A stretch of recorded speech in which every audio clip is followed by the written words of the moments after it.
anti-cheating folder ang mga person. Kung ayaw mo sa exam, punta ka sa langit. Doon, walang exam.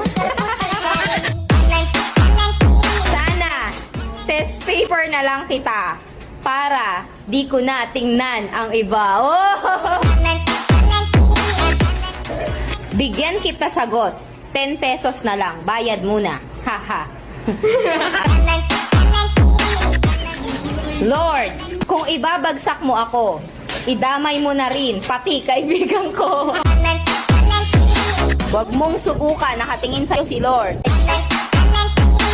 Huwag ka nang manghingi ng sagot. Ako nga tong hindi sinagot. Bibigyan pa kita ng sagot? Kopya ka?